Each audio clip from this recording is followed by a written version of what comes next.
শক্তির উৎস, ক্ষমতার উৎস, উৎস বলা যাবে না। রব্বুল আলামিন একমাত্র ক্ষমতার উৎস, শক্তির উৎস। আল্লাহ ব্যতীত অন্য কাউকে কেউ যদি শক্তির উৎস কিংবা ক্ষমতার উৎস বলে, তাহলে বুঝতে হবে সে যতই মুসলমান দাবি করুক না কেন, ওর ইমানে ভেজাল আছে। কি কথা বলেন? সম্মানিত ভাইরা, আল্লাহ রাব্বুল আলামিন আমাকে আপনাকে এই ছোট্ট পৃথিবীতে প্রেরণ করেছেন। অনেকে আবার প্রশ্ন করতে পারে, হুজুর ছোট্ট পৃথিবী আপনি কেমন করে বললেন? এই যে আমরা বসে আছি, পৃথিবী নামক গ্রহে আমরা বসবাস করি। আমাদের এই পৃথিবীতে সূর্যের আলো যদি না আসে, তাহলে পৃথিবীতে আমরা কেউ বাঁচতে পারবো নাকি? আলো ছাড়া কেউ বাঁচতে পারবে না। আমরা যে খাবার খাই, গাছ আমাদেরকে, উদ্ভিদ আমাদেরকে যে খাবার সরবরাহ করে, যদি সূর্যের আলো না থাকে তাহলে আমরা খাবার পাবো না। কথা বলেন ঠিক কিনা? এই যে সূর্যকে আমরা দেখি একটা প্লেটের মতো, খুব বেশি বড় মনে হয় না, গাবনার মতো বড় মনে হয় না, প্লেটের মতো মনে হয়। কি কথা বলেন? এই যে সূর্যকে আমরা দেখি, সূর্য একটা নক্ষত্র, অগণিত অসংখ্য নক্ষত্র মিলে গ্যালাক্সি তৈরি হয়। আমি সেই দিকে যাব না, শুধুমাত্র ক্ষমতা একটা চেয়ার পেলে আমরা ভুলে যাই। কথা বলেন? আমি আপনাদেরকে বোঝানোর জন্য বলছি। এই জন্য একটা এলাকার দায়িত্ব হয়তো আমার আপনার উপরে আল্লাহ রাব্বুল আলামিন দিয়ে দিতে পারেন। সেই ক্ষমতার মালিক আল্লাহ। কথা বলেন? এই যে সূর্যের কথা বলতে নিয়েছিলাম, গ্যালাক্সির মধ্য থেকে ছোট্ট একটা নক্ষত্র হলো সূর্য। এই সূর্যের গায়ে যদি 13 লক্ষ পৃথিবীকে সূর্যের গায়ের উপরে সেট করা হয়, তারপরও জায়গা খালি থাকে। বলেন আল্লাহু আকবার। তার মানে আমরা যদি চিন্তা করি, কল্পনা করি, ওই সূর্যের তুলনায় আমরা আমাদের অস্তিত্ব খুঁজে পাবো না। আমরা বাংলাদেশে অবস্থান করি। বাংলাদেশের একটা ম্যাপ আছে। এই ম্যাপের মধ্যে আপনারা চুয়াডাঙ্গার মানুষ, ম্যাপের মধ্যে আপনারা লক্ষ্য করেছেন, খুঁজতে খুঁজতে ছোট্ট একটা জায়গা দেখা যায় ম্যাপের মধ্যে, চুয়াডাঙ্গা। কি কথা বলেন? আবার যদি আমরা পৃথিবীর মানচিত্রের দিকে তাকাই, মানচিত্র ঘুরে ঘুরে বাংলাদেশ একেবারে ছোট দেখা যায়। কি কথা বলেন? এই যে বিশাল রাজত্ব আল্লাহ রাব্বুল আলামিন দিয়েছেন, আমরা তো সেগুলো দেখতে পাই না, আমাদের নজরে সেগুলো আসে না। আমাদের নজরে যতটুকু আসে ততটুকুই আমরা এই পৃথিবীতে একটু অর্থ হয়ে যায়, একটু ক্ষমতা পেয়ে যাই, একটু দাপট চলে আসে, আমরা সবকিছু ভুলে যাই। কি কথা বলেন? ভুলে যাওয়া যাবে না। সকল ক্ষমতা, সকল রাজত্বের মালিক আল্লাহ। আল্লাহ রাব্বুল আলামিন নবীজিকে ডাক দিয়ে বলছেন পবিত্র কোরআনের 3 নম্বর সূরা, সবাইকে বলতে হবে কয় নম্বর সূরা? 3 নম্বর সূরা, সূরা আলে ইমরানের 26 নম্বর আয়াতে রব্বুল আলামিন সুন্দর করে জানিয়ে দিচ্ছেন। সবাই আমার সঙ্গে পড়েন, কুলিল্লাহুম্মা মালিকাল মুলকি তু'তিল মুলকা মান তাশাউ ওয়া তানজিউল মুলকা মিম্মান তাশাউ ওয়া তু'ইজ্জু মান তাশাউ وتذل من تشاء بيدك الخير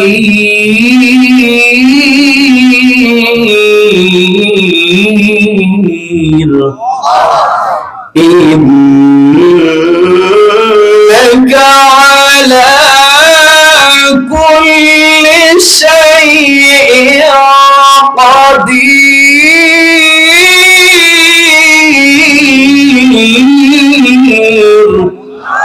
আল্লাহ রাব্বুল আলামিন বলছেন, ওগো নবী আপনি বলতে থাকুন, আপনি ফরিয়াদ করতে থাকুন, আল্লাহুম্মা মালিকাল মুলক, ওগো আমাদের আল্লাহ মালিকাল মুলক, আপনি হচ্ছেন রাজত্বের মালিক। তু'তিল মুলকা মান তাশা, আপনি যাকে ইচ্ছা ক্ষমতা প্রদান করতে পারেন, রাজত্ব দিতে পারেন। আপনি যাকে ইচ্ছা, আপনি যে রাজত্বের মালিকানা থেকে কাউকে আপনি মালিকানা দিতে পারেন। ওয়া তানজিউল মুলকা মিম্মান তাশা, এবং আপনি যার কাছ থেকে ইচ্ছা ক্ষমতাটাকে টান দিয়ে কেড়ে নিতে পারেন। এই জায়গায় আলেম ওলামা বসে আছেন। তানজিউল মুলক, এই তানজিউন শব্দটা এসেছে নাজউন থেকে। এই নাজউনের আরেকটা ব্যবহার পবিত্র কোরআনের মধ্যে আছে। ফজরের নামাজে ইমাম সাহেবরা যে সূরাগুলো তেলাওয়াত করে, সূরার মধ্যে নাজিআত সূরাটা অন্যতম। আল্লাহ রাব্বুল আলামিন নাজউন থেকে শপথ করে বলছেন ওয়ান নাজিআতি গরকা। শপথ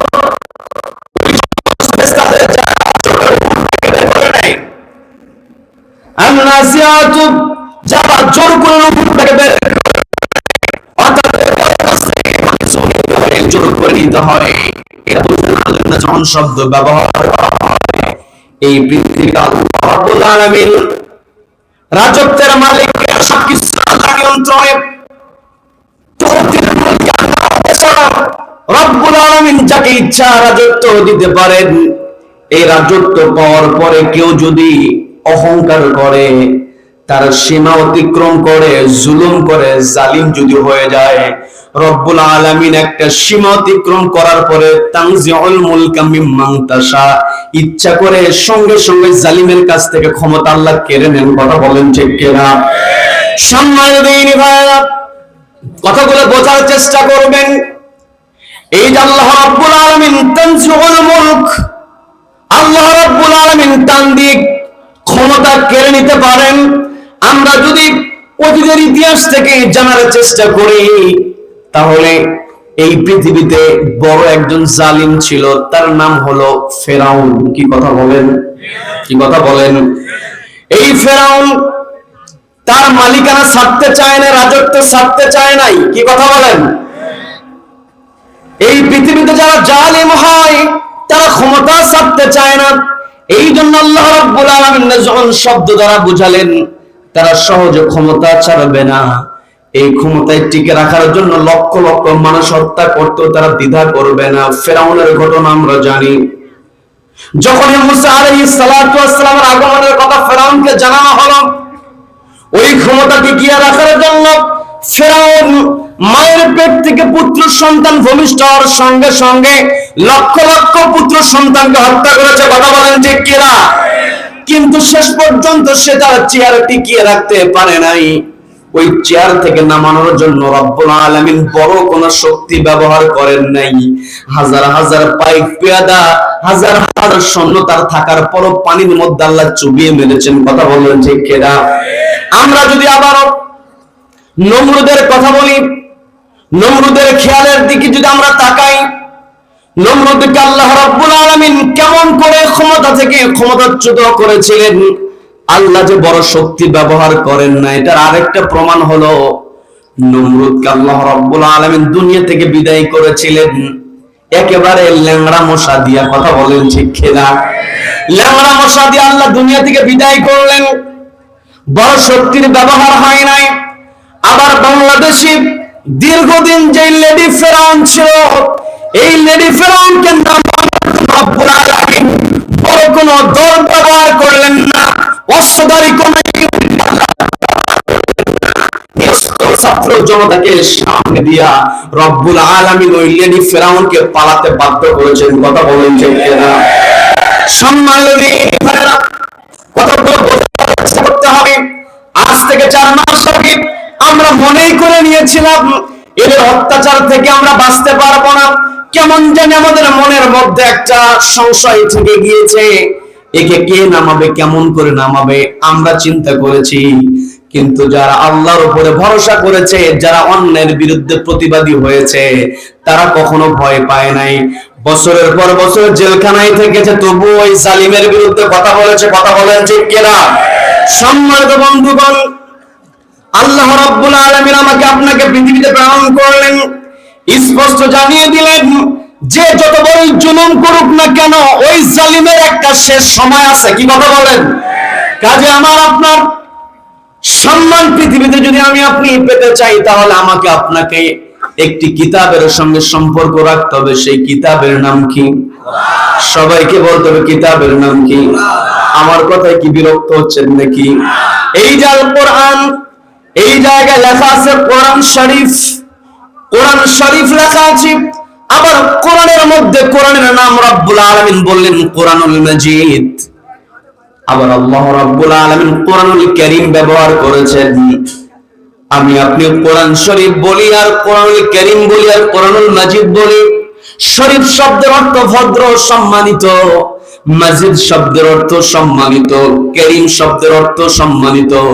তার মানে এই সম্মানিত কিতাবের সঙ্গে যাদের সম্পর্ক থাকবে, দুনিয়ার জালিমেরা যতই অপমান করার চেষ্টা করুক না কেন, ওই জালিমেরা কখনো কোরআনওয়ালাদেরকে অপমান করতে পারবে না। কথা বলেন ঠিক কিনা? যারা কোরআনের সঙ্গে থাকে তাদের বিরুদ্ধে যদি অপবাদ দেওয়া হোক না কেন, সবচাইতে বড় দৃষ্টান্ত আপনাদেরকে দিলে আপনারা বুঝতে পারবেন। সেটা হলো এই যে তাফসীরুল কোরআন মাহফিল হেডিং দিয়ে, শিরোনাম দিয়ে আমাদের মাহফিলের আয়োজন করা হয়েছে। এখানে মুরব্বী বসে আছেন, অনেক মুরব্বীরা আমার সঙ্গে একমত হবে। এই উপমহাদেশে শীতকালীন সময়ে নসিহত করা, মানুষগুলোকে একত্রিত করে কোরআন থেকে কথা বলা, নবীজির জীবনী থেকে কথা শোনানো, এটা এই উপমহাদেশের সংস্কৃতি। কথা বলেন ঠিক কিনা? উপমহাদেশের সংস্কৃতি প্রত্যেক সময়, প্রত্যেক বছরে, সে অনেক আগে থেকে এই উপমহাদেশে নসিহত গুলো যখন করা হয়েছে, ওই নসিহতের মাহফিলের নামটা দেওয়া হয়েছে ওয়াজ মাহফিল, দেওয়া হয়েছে ইসালে সব মাহফিল, অথবা দেওয়া হয়েছে আজিমুস শান মাহফিল। কি কথা বলেন? এই যে কোরআনুল কারীম, কোরআন কারীমকে সামনে রেখে তাফসীরুল কোরআন মাহফিল, এই বাংলার জমিনে কোরআনকে সামনে রেখে সাধারণ মানুষকে বসিয়ে কোরআন থেকে সুন্দর করে বোঝানোর জন্য যিনি সর্বপ্রথম সাহস করেছিলেন, তিনি হলেন শহীদ আল্লামা দেওয়ার হোসেন সাঈদী রাহমাতুল্লাহ আলাইহি। কথা বলেন ঠিক কিনা? আগের দিনে আলেম ওলামার জন্য নসিহত করেছেন, পীর মাশায়েখরা কথা বলেছেন। আমাদের পার্শ্ববর্তী দেশ ভারত থেকে অনেক পীরেরা এই বাংলার জমিনে এসে কথা বলেছে। কথা বলেন ঠিক কিনা? তারা ইসলাম প্রচার করেছেন, তারা মানুষের সামনে নসিহত করেছেন, কথা বলেছেন। কিন্তু সরাসরি কোরআন থেকে একজন রিকশাওয়ালাকে, আবার শুধু রিকশাওয়ালা নয়, সচিবালয়ের সচিবকে কেমন করে কোরআন বোঝাতে হয়, আমাদের কোরআনের পাখি সেটা দেখিয়েছেন। কি কথা বলেন? আপনি দেখবেন মাঠের মধ্যে কৃষক মানুষ কৃষি কাজ করছে, শুধু তাই নয়, আইসক্রিমওয়ালারা আইসক্রিম বিক্রি করছে ছোট্ট বক্সের মধ্যে, মাইকের মধ্যে, সেখানেও আল্লামার ওয়াজ বাজে। কথা বলেন ঠিক কিনা? আবার দেখবেন শুধুমাত্র যারা অল্প শিক্ষিত, অর্ধ শিক্ষিত, লেখাপড়া করে নাই, তারাই শুধু কোরআনের পাখির আলোচনা শুনে নাই। কোরআনের পাখি যখন হিউম্যান বডি নিয়ে কথা বলতেন, বায়োলজিক্যাল সায়েন্সের যারা ছিল তারাও তার কথা পরিপূর্ণ বুঝেছে। কথা বলেন ঠিক কিনা?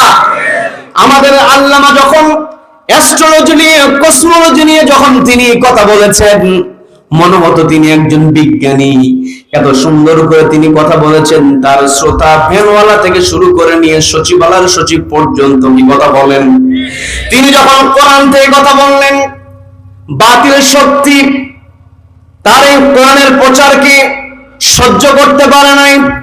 আল্লামা সাঈদীর যেই কথাই তিনি বলেছেন, প্রত্যেকটা কথার মধ্যে যেই সারাংশ খুঁজে পাওয়া গিয়েছে, সেটা হলো আল্লাহর জমিনে একটা বিধান কায়েম করতে হবে। সেই বিধানের নাম কি? সবাইকে বলতো, বিধানের নাম কি? তিনি যখন বাংলার জমিনে কোরআন কায়েমের জন্য, ন্যায় এবং ইসলাম কায়েমের জন্য যখন হক কথা বলেছিলেন, তখন তিনি ষড়যন্ত্রের শিকার হলেন। তাকে কি করা হলো? বন্দি অবস্থায় রেখে দেওয়া হলো। আপনারা জানেন, আমি বিস্তারিত ঘটনা বলবো না, শুধু একটা কথা আপনাদেরকে বোঝানোর জন্য বলি, সেটা হলো দীর্ঘদিন আমাদের কোরআনের পাখিকে বন্দি অবস্থায় রেখে দেওয়া হয়েছিল। যেই সময়টাতে তার পরিবারের সঙ্গে থাকার কথা, যেই সময়টাতে তার নাতিপুতির সঙ্গে খেলাধুলা করার কথা। কথা বলেন ঠিক কিনা? কারণ দাদার সঙ্গে, নানার সঙ্গে নাতির সম্পর্ক সবচাইতে ভালো হয়। দাদা নাতির মধ্যে সম্পর্কটা অন্যরকম। কিন্তু যেই বয়সে আমাদের কোরআনের পাখি পরিবারের সঙ্গে থাকবে, ওই সময়টা তাকে বন্দি অবস্থায় রেখে দেওয়া হলো। অসুস্থ মানুষ, হার্ট অ্যাটাক, রিং পড়ানো, দীর্ঘদিনের ডায়াবেটিসের রোগী তিনি ছিলেন, কিন্তু আমরা লক্ষ্য করে দেখেছি দীর্ঘদিন বন্দী অবস্থায় রাখার পর তার চেহারা থেকে হাসি কেউ কেড়ে নিতে পারে নাই। খুবাইব রাদিয়াল্লাহু তাআলা আনহুকে যখন তার হাতে শিকল পরানো হলো, পায়ে যখন শিকল পরানো হলো, ফাঁসির মঞ্চের দিকে এগিয়ে নিয়ে যাওয়া হচ্ছে, শুনে চলানো হবে, দুনিয়া থেকে বিদায় করা হবে। সাঈদ ইবনে আমর রাদিয়াল্লাহু তাআলা আনহু তিনি বর্ণনা করে বলছেন, আমি তখন তো ইসলাম কবুল করি নাই। আমি লক্ষ্য করছিলাম খুবাইব যখন ফাঁসির মঞ্চের দিকে এগিয়ে যাচ্ছিল, আমি তার চেহারার দিকে তাকিয়েছিলাম। আমি তার চেহারার মধ্যে বিন্দু পরিমাণ টেনশন দেখি নাই, বরং হাসির ঝিলিক দেখেছি। বলেন আল্লাহু আকবার। যারা কোরআনের উত্তরসূরি হবে, যতই নির্যাতন করা হোক না কেন, যতই কষ্ট দেওয়া হোক না কেন, তাদের চেহারা থেকে কখনো কেউ হাসি কেড়ে নিতে পারে না। এর প্রমাণ হলো আমাদের কোরআনের পাখিকে যেই দিন হত্যা করা হয়েছে, তার পূর্বের দিন ওই জেলখানা থেকে হসপিটালে যখন নিয়ে আসা হলো, অ্যাম্বুলেন্স থেকে তিনি নামলেন। নামার পরে উপস্থিত সবাইকে লক্ষ্য করে সালাম দিয়ে তিনি যে হাসিটা দিয়েছিলেন, এই হাসিটা হলো কিয়ামত পর্যন্ত কোরআন ওয়ালাদের জন্য অনুপ্রেরণা। কথা বলেন। সম্মানিত বন্ধুগণ, এটাই হলো তার প্রমাণ। আজ থেকে 4 মাস পূর্বে যারা কোরআনের পাখির বিরুদ্ধে কথা বলেছে, ইসলামী আন্দোলনের কর্মীদের বিরুদ্ধে কথা বলেছে, জালিমের বিরুদ্ধে, আন্দোলনকারীদের বিরুদ্ধে যারা ষড়যন্ত্র করেছে, তারা মনে করেছিল আমরাই সব। কিন্তু ওই প্যারেড ময়দান থেকে কোরআনের পাখি একটা কথা বলেছিলেন, যারা জমিনে জুলুম করে এরা পালানোর জন্য ইঁদুরের গর্তও খুঁজে পায় না। কথা বলেন ঠিক কিনা? সম্মানিত বন্ধুগণ, এই যে কোরআনওয়ালাদের সম্মান, কিন্তু পৃথিবীতে কোরআনওয়ালাদের বিরুদ্ধে ষড়যন্ত্র যুগের পর যুগে ছিল। কোরআনওয়ালারা কখনো হতাশ হয় নাই। বাংলার জমিনে আমরা অনেক দৃশ্য দেখেছি। আলেম ওলামাদেরকে যখন আদালতে ওঠানো হতো, তাদের বুলেট প্রুফ জ্যাকেট পরানো হতো, হাতে হ্যান্ডকাফ, পায়ে ডান্ডা বেড়ি, এমনকি অসুস্থ আলেম হসপিটালে ভর্তি হয়ে আছে, তবুও তার কোমরের মধ্যে দড়ি লাগিয়ে রেখেছে। এমন ঘটনা আমরা দেখেছি। কথা বলেন ঠিক কিনা? কিন্তু দুঃখ নিয়ে বলতে হয়, আজকে একটা ভিডিও দেখলাম, দীর্ঘদিন যারা এই বাংলার জমিনে মানুষের উপর অত্যাচার করেছে, ওই নিরীহ ছাত্র সমাজের উপরে যারা গুলি চালিয়েছে, এদেরকে আদালতে উঠানো হয়েছে। মনে হয় ওরা ঈদগাহে নামাজ পড়তে যাচ্ছে। কথা বলেন যে কেনা, তাদের পোশাকগুলো এত সুন্দর, জামায় আদরে রেখে দিয়েছে। আমরা এর বিরুদ্ধে কথা বলি না, কারণ বিচারটা প্রক্রিয়া দিয়ে আইনের লোকজন কিভাবে তাদের সঙ্গে আচরণ করবে তারা বুঝবে। কিন্তু আমাদের প্রতিবাদ হলো, এরপরে যদি কোনো আলেমকে জেলখানায় তোলার দুঃসাহস করে ফেলে, যদি তুলেই ফেলে, কিন্তু আলেম আমাদের সঙ্গে বিচার শেষ হওয়ার পূর্বে কখনো অপমানজনক আচরণ করা যাবে না। কথা বলেন যে কেরা?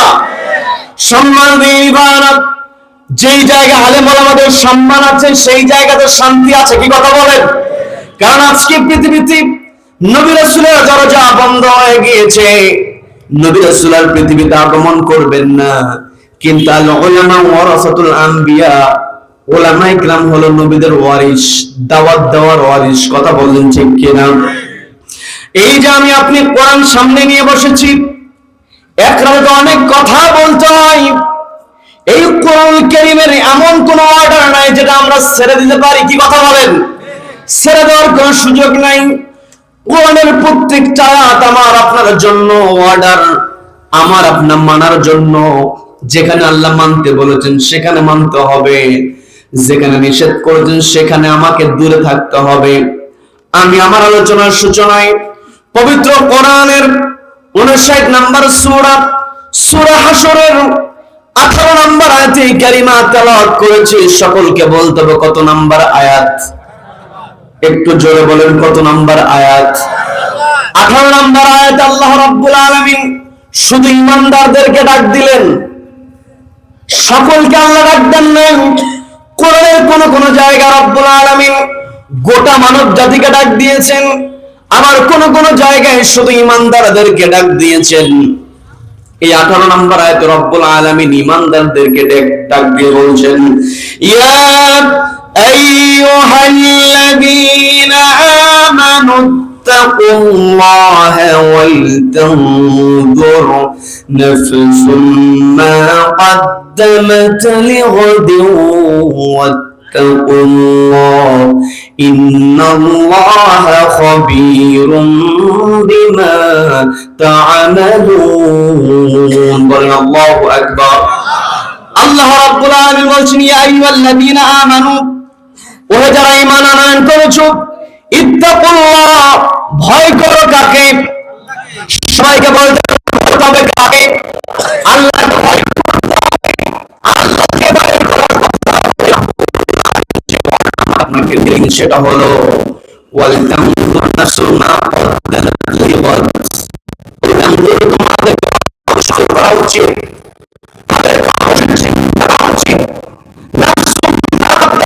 প্রত্যেকটা প্রাণের, প্রত্যেকটা মানুষের উচিত চিন্তা করা মা কদ্দামাত লিগাদ, আগামী দিনের জন্য সে কি পাঠিয়ে দিচ্ছে। তার মানে এই পৃথিবীতে আমি আপনি যে কাজগুলো করছি, এই কাজগুলো জমা হচ্ছে আগামী দিনের জন্য। এতে কোনো সন্দেহ আছে নাকি? সবাই বলেন সন্দেহ আছে নাকি? এরপর আল্লাহ আবারও বলেন আত্তাকুল্লাহ, শুরুতেও বলেন আল্লাহকে ভয় করো, শেষেও বলেন আল্লাহকে ভয় করো, মাঝখান দিয়ে বলে দিলেন তোমাদের উচিত তোমরা যে কাজগুলো করছো এই কাজগুলো তোমার আগামী দিনের জন্য জমা হয়ে থাকছে। কাজে এই আগামী দিনের কাজগুলোর ক্ষেত্রে তোমাদেরকে নজর করা উচিত। নজর যদি আমি আপনি করতে চাই, আমার আপনার আমল যদি আমি আপনি আল্লাহর সন্তুষ্ট চিত্তে বাস্তবায়ন করতে পারি, তাহলে এই পৃথিবীতে আমার সম্মান থাকবে, আপনার সম্মান থাকবে, আখিরাতে আমার আপনার মর্যাদাকে বৃদ্ধি করে দেবেন কে? সবাইকে বলতে বৃদ্ধি করে দেবেন কে? সম্মানদিনী ভাইরা, আমি আপনি যদি আমলটাকে সঠিক করতে চাই, আমার আপনার আমল নামাকে যদি ডান হাতে নিতে চাই, ডান পাল্লা যদি ভারী করতে চাই, তাহলে কোরআন ছাড়া বিকল্প কোনো কিছু নাই। আবার এই কোরআন যদি আমরা মানতে চাই, তাহলে এমন নেতার পিছনে দৌড়াতে হবে যেই নেতার মধ্যে নবীজির আদর্শ আছে। কথা বলেন যে কেনা? নবীজিকে আমাদের জন্য আদর্শ বানিয়ে দিয়েছেন কে? সবাইকে বলতে হবে কে? খুবই পরিচিত, সবাই পড়েন, লাকাদ কানা লাকুম ফি রাসূলিল্লাহি উসওয়াতুন হাসানাতুন লিমান কানা ইয়ারজুল্লাহা ওয়াল ইয়াওমাল আখিরা ওয়া যাকারাল্লাহ।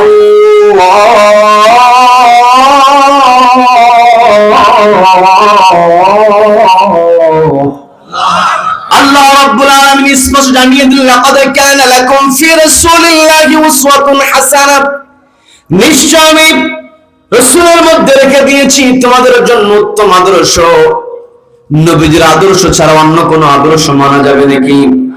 আল্লাহ বললেন, লিমান কানা ইয়ারজুল্লাহ ওয়াল ইয়াউমাল আখিরা, তোমরা কি কেউ যদি আল্লাহর সঙ্গে সাক্ষাৎ করতে চাও, আখিরাতের জিন্দেগিতে আল্লাহকে যদি তোমরা পেতে চাও, তাহলে নবীজিকে আদর্শ হিসাবে মানতে হবে।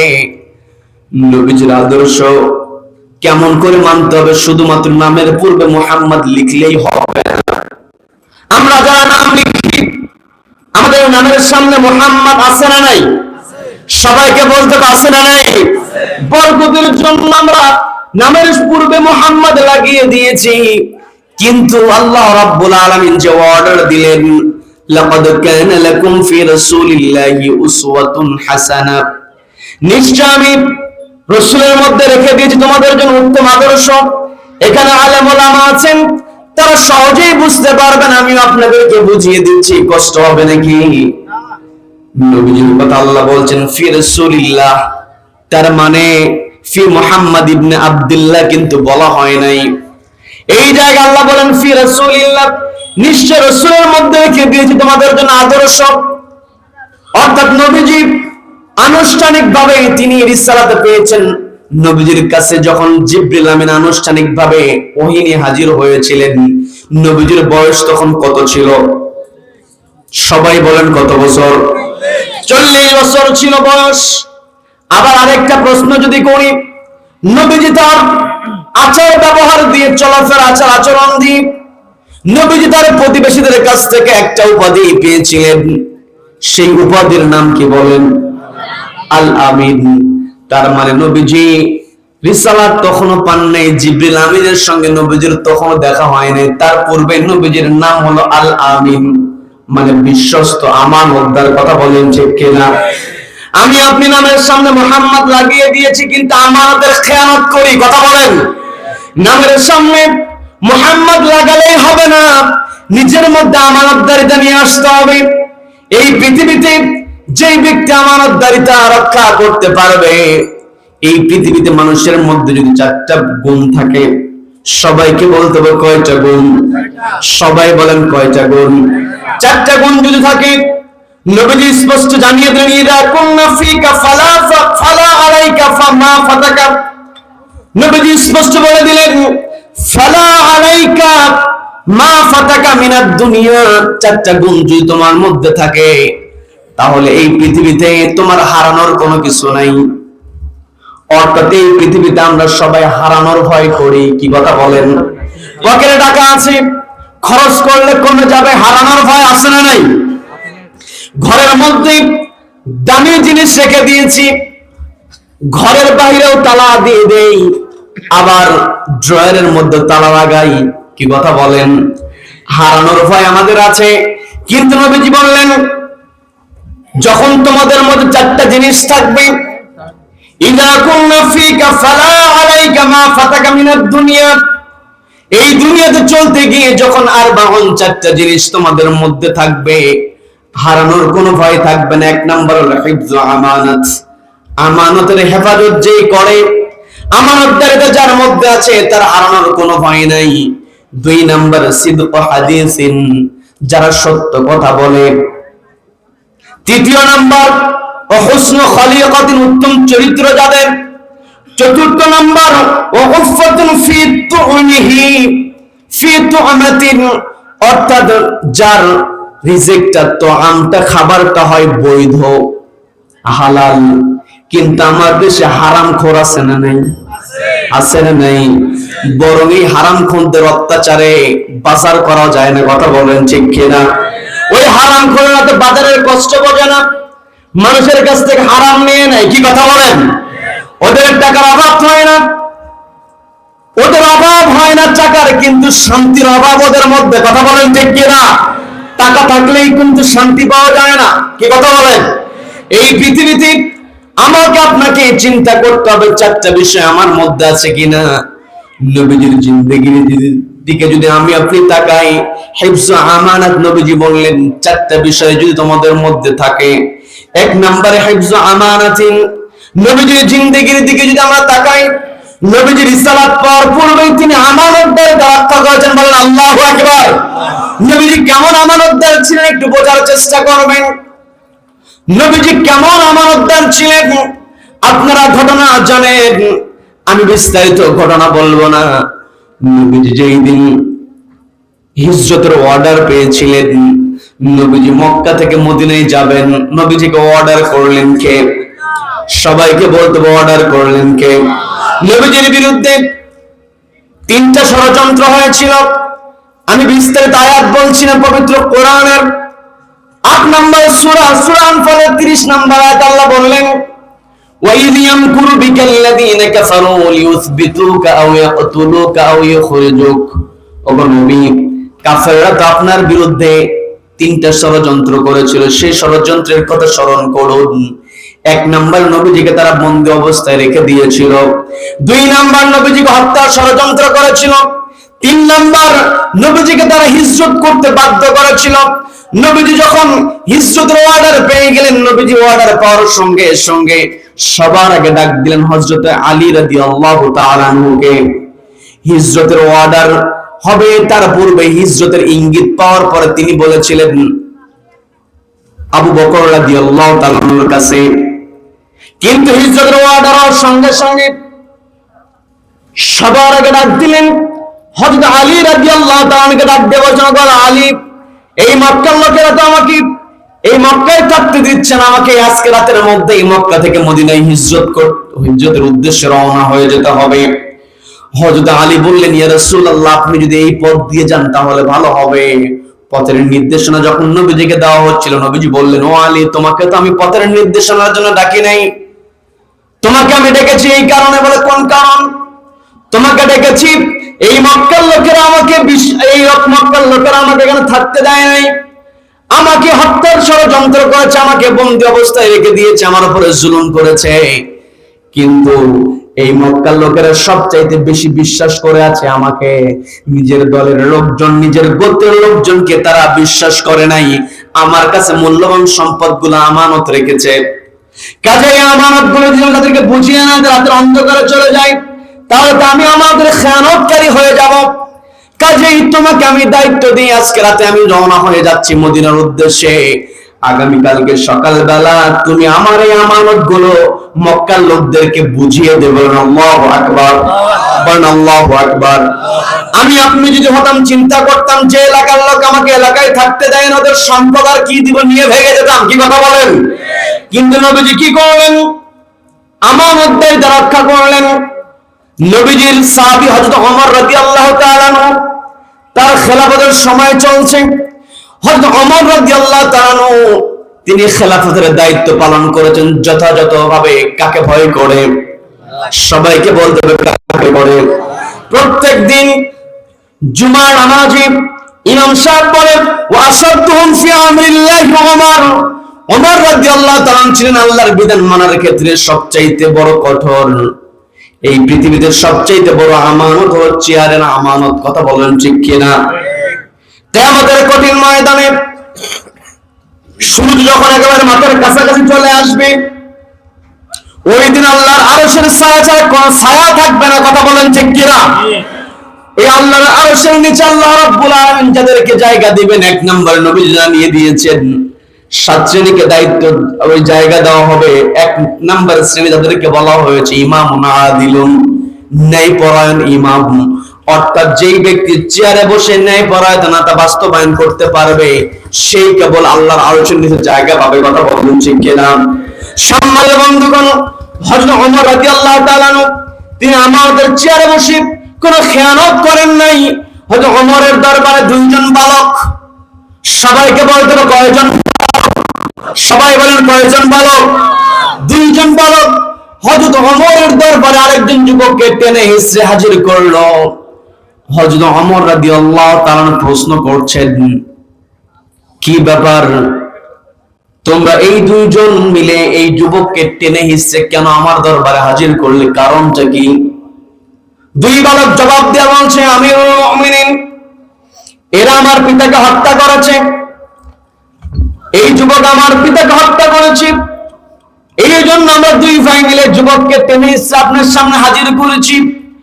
আপনি তো আমাদেরকে বিচার দিবেন, আপনি তো রাষ্ট্রপতি, আপনি তো বিচারপতি, আপনার কাছে নেই বিচার পাবো এই আশা নিয়ে আপনার কাছে হাজির হয়েছি।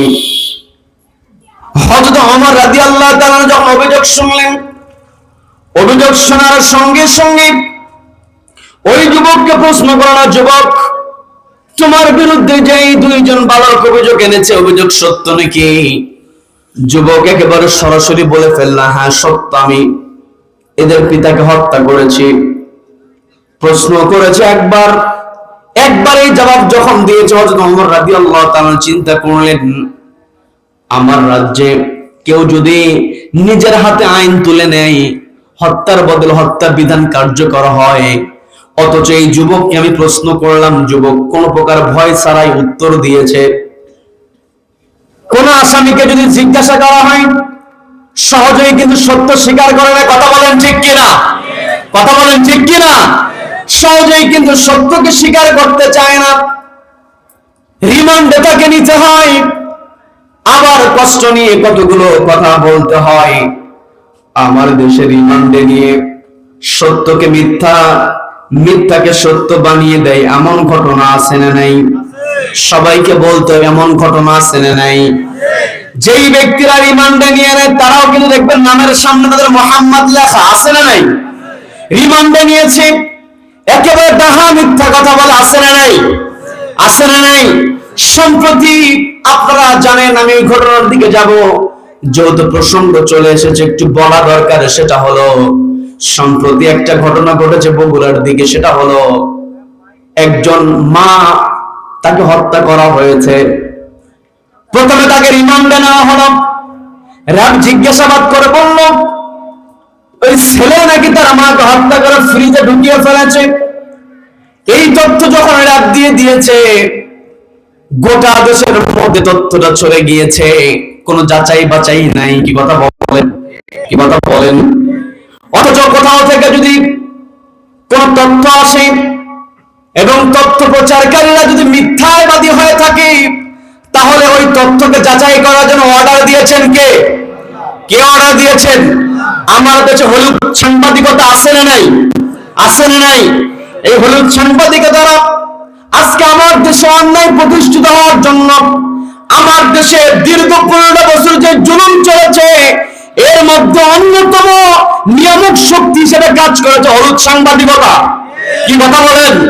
এই সাংবাদিকদেরকে যে দায়িত্ব দেওয়া হয়েছে, এই দায়িত্ব যদি তারা কোরআনের আলোকে বাস্তবায়ন করত, রব্বুল আলামিন পবিত্র কোরআনের 49 নম্বর সূরা সূরা হুজরাতের 6 নম্বর আয়াতে ঈমানদারদেরকে ডাকতে বলছেন, ইয়া আইয়ুহাল্লাযীনা আমানু ইন জাআকুম ফাসিকুম বিনাবাইন ফাতাবায়ানু।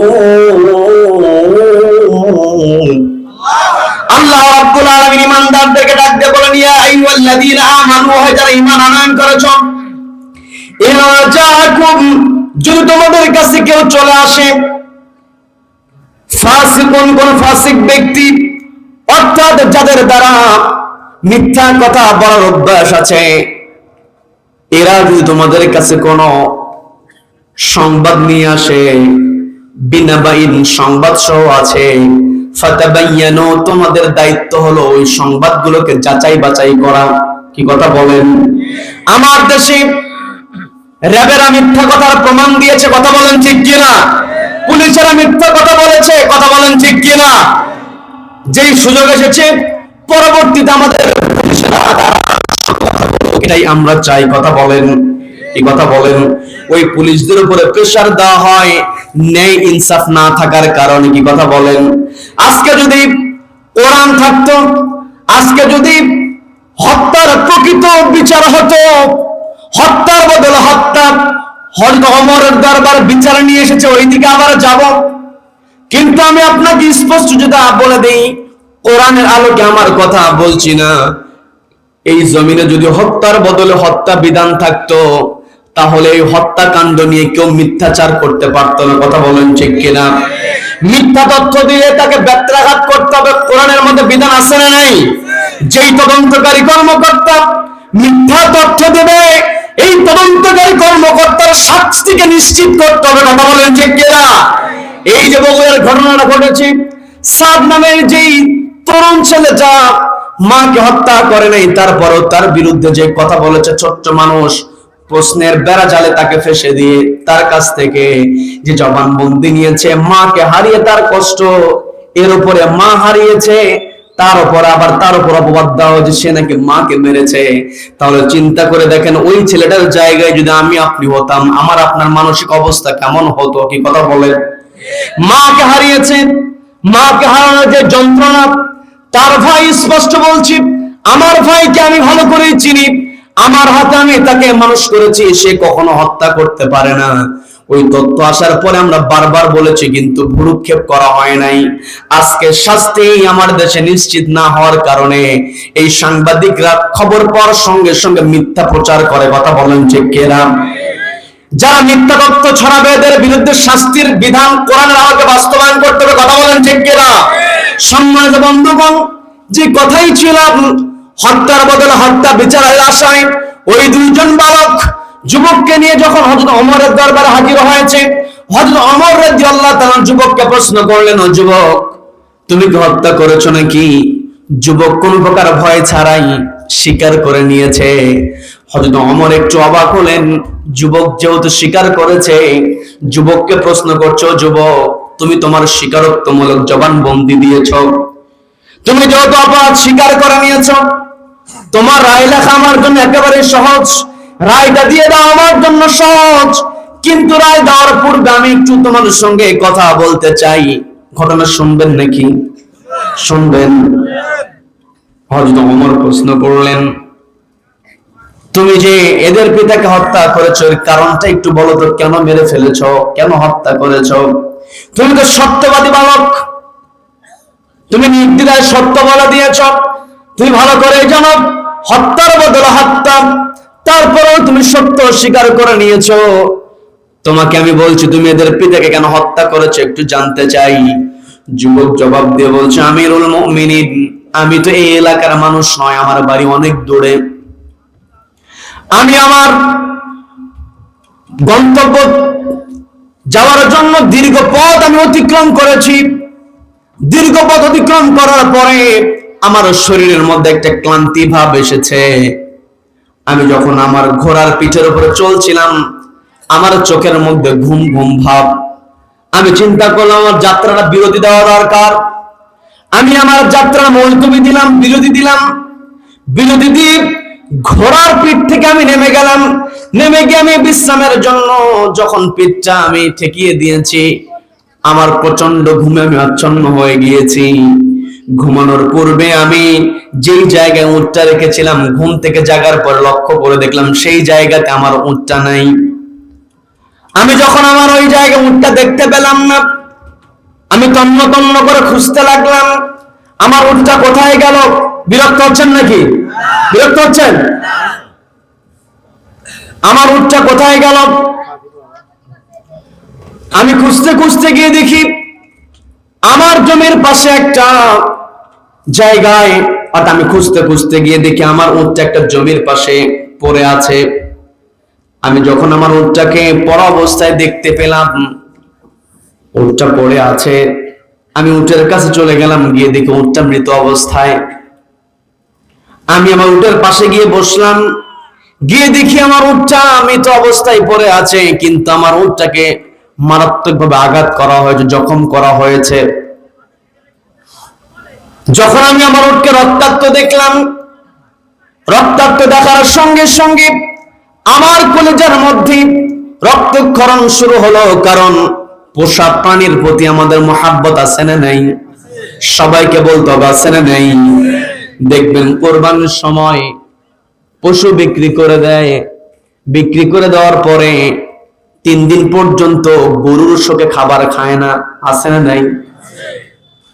বিক্রি করে দিয়েছে, পশু নিয়ে যাবে, পশুও কাঁদে, ওই পশুর মালিকও কাঁদে। কি কথা বলেন? চোখের মধ্যে পানি। এই যে আমার আপনার ভিতরে ভালোবাসা, আজকে আমি আপনি মনুষ্যত্ববোধ হারিয়ে ফেলার কারণে চোখের সামনে হত্যাকাণ্ড সংঘটিত হয়ে যায়, আমরা কিছুই মনে করি না। এটা আমাদের অভ্যস্ততায় পরিণত হয়েছে। আজকে যদি হত্যার বদলে হত্যা, কিসাস যদি সমাজের মধ্যে থাকতো, তাহলে ইউনিভার্সিটিতে যে ছাত্রদেরকে ভর্তি করানো হয়, ওই ইউনিভার্সিটির একটা সিটের কারণে একজন ছাত্র আরেকজন ছাত্রকে মারতে মারতে মেরে ফেলতে পারতো না। কথা বলেন ঠিক কিনা? পর্দার মা বোনেরা শুনছেন, কানটা একটু খাড়া করে শুনবেন, আপনাদের দৃষ্টি আকর্ষণ করে বলছি। সেটা হলো এই যে সমাজের মধ্যে আজকে নবীজির আদর্শ আমরা খুঁজেই পাই না, আমরা আমানতদারিতা দেখতেই পাই না, সত্যবাদিতার পরিমাণ কমে গিয়েছে। এই সত্যবাদিতা, আমানতদারিতা যদি আমার আপনার সমাজের মধ্যে না থাকে, ওই সমাজটা বসবাসের জন্য অনুপযোগী হয়ে যায়। কি কথা বলেন? সমাজটাকে যদি আমরা আমানতদার সমাজ বানাতে চাই, সমাজটাকে যদি আমরা সত্যবাদী সমাজ বানাতে চাই, তাহলে প্রত্যেকটা পরিবারে সত্যবাদিতা পুনর্গঠন করতে হবে। কথা বলেন ঠিক কিনা? আজকে কষ্ট নিয়ে কতগুলো কথা বলতে হয়।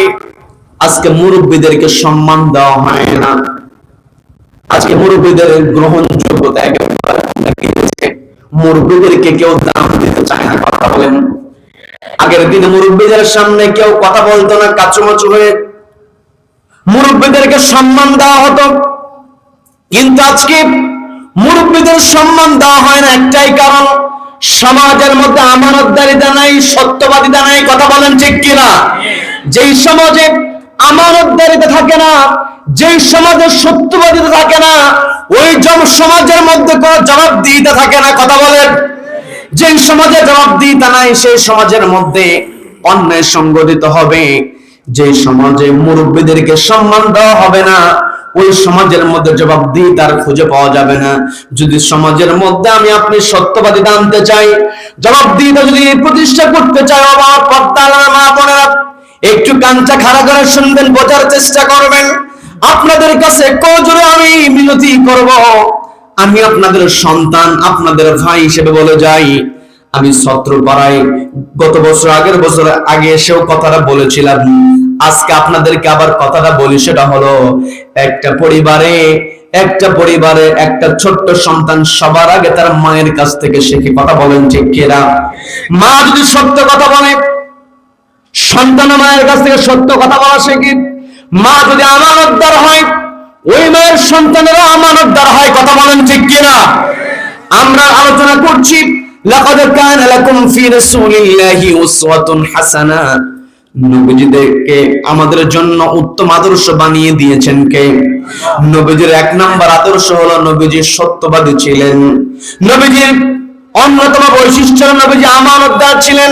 ও আমার মা, আপনাকে দৃষ্টি আকর্ষণ করে বলছি, আপনি আপনার সন্তানকে সত্যবাদী বানানোর জন্য সর্বোচ্চ চেষ্টা করেন।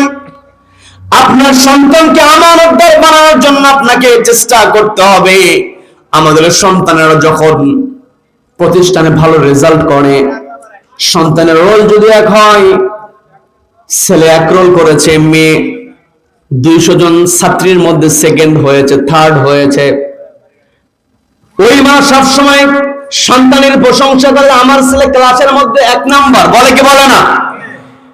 মা বলে, আমার মেয়ে এত সুন্দর লেখাপড়া করে, ক্লাসের মধ্যে আমার মেয়ে সর্বোচ্চ মার্ক তুলেছে, আমার মেয়ে পড়াশোনায় খুবই ভালো, আমার মেয়ে অমুক ইউনিভার্সিটিতে পড়ে, আমার মেয়ে অমুক ইউনিভার্সিটিতে পড়ে, আজকে ইউনো হয়েছে। অনেক সময় বাবা প্রশংসা করতে থাকে, আমার ছেলে অমুক ইউনিভার্সিটিতে পড়িয়েছি, আমার ছেলে আজকে সচিবালয়ে উপসচিব হয়েছে। প্রশংসা করে কি করে না?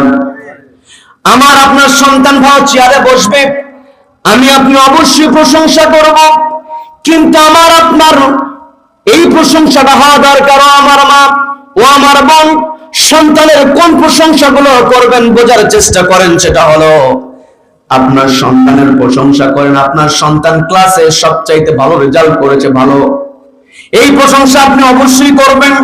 কিন্তু এই প্রশংসার সঙ্গে আপনার এই প্রশংসাও থাকতে হবে, আমার সন্তান সবসময় লেখাপড়া করে, কিন্তু যখন আজান হয়ে যায়, আমার সন্তান তার লেখাপড়াকে এক পাশে রেখে দিয়ে আজান শোনার সঙ্গে সঙ্গে মসজিদের দিকে চলে যায়। কথা বলেন ঠিক কিনা?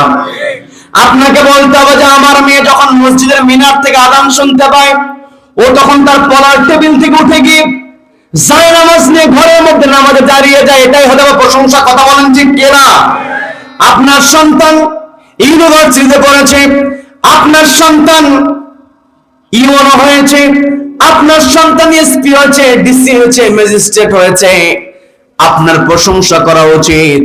আমার সন্তানকে আমি এত সুন্দর করে গড়ে তুলেছি, যত বড় বিপদ হোক না কেন আমার সন্তান কখনো মিথ্যা কথা বলবে না, আমার সন্তান সবসময় সত্য কথা বলে। এটাই হলো বাবা মা হিসেবে সন্তানের সর্বোচ্চ প্রশংসা। কথা বলেন ঠিক কিনা? আমার ছেলে অফিসার হয়েছে, ওই অফিসের টেবিলের নিচ দিয়ে লক্ষ লক্ষ ইনকামের সুযোগ আমার সন্তানের আছে, কিন্তু আমার সন্তানকে এমন করে আমি আমানতদারিতার শিক্ষা দিয়েছি, আমার সন্তান ওই কলমের খোসা দিয়ে টাকা ইনকাম করে না। কথা বলেন ঠিক কিনা? এটাই হওয়া উচিত প্রশংসা।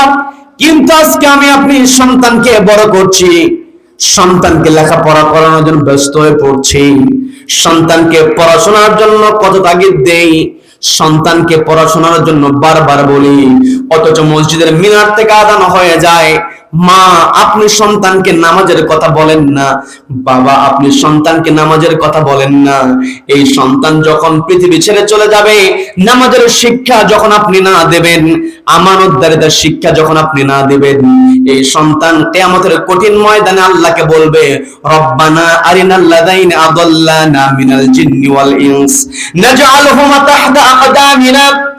এই সন্তানই বলবে, ও আমার আল্লাহ, ও আমার প্রভু, আমাকে ওই অভিভাবককে দেখা দিন যে অভিভাবক দুনিয়ার থেকে নামাজের শিক্ষা দেয় নাই, আমানতদারিতার শিক্ষা দেয় নাই। ওই অভিভাবকের বুকের উপরে পা দিয়ে জাহান্নামে। তার মানে মা, আপনাকে অবশ্যই নবীর আদর্শের শিক্ষা আপনার সন্তানকে দিতে হবে। বাবাজি আপনাকে আমি বলছি, সন্তানকে নবীর আমানতদারিতার শিক্ষা দিতে হবে।